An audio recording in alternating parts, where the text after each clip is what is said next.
കേരള കർഷക സംഘം പള്ളിപ്പുറം തെക്ക് മേഖലാ സമ്മേളനം നടന്നു. പള്ളിപ്പുറം ഒറ്റപ്പുന്നയിലെ എം.വി. രഘുവരൻ നഗറിലാണ് സമ്മേളനം നടന്നത്. കർഷക സംഘം പള്ളിപ്പുറം തെക്ക് മേഖലാ സമ്മേളനം നടന്നു. പള്ളിപ്പുറം ഒറ്റപ്പുന്നയിലെ എം.വി. രഘുവരൻ നഗറിലാണ് മേഖലാ സമ്മേളനം സംഘടിപ്പിച്ചത്. പതാക ഉയർത്തലിന് ശേഷം സമ്മേളനം ആരംഭിച്ചു. കർഷക സംഘം ഏരിയ പ്രസിഡന്റ് ടി.ആർ. മുകുന്ദൻ നായർ ഉദ്ഘാടനം ചെയ്തു.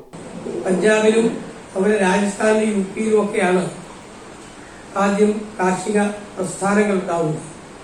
അതിന് മുൻകൈ എടുത്തത് സഹജാനന്ദ സ്വാമി എന്ന് പറയുന്ന ഒരു വലിയ പ്രഗത്ഭനായ ഒരു ബുദ്ധിജീവിയാണ്.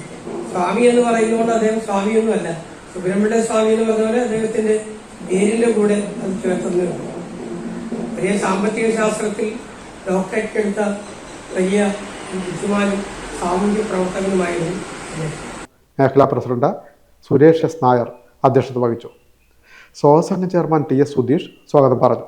മേഖലയിലെ പച്ചക്കറി, ക്ഷീര, മത്സ്യ, കർഷക തൊഴിലാളികളെ ചടങ്ങിൽ ആദരിച്ചു. Secretary PS. മനീഷ് പ്രവർത്തന റിപ്പോർട്ട് അവതരിപ്പിച്ചു. P R. Harikuttan, D. Babu, P R. Roy, K P. Udayabhanu, K K. Shiji, D V. Vimaldev, V T. Purushothaman, P.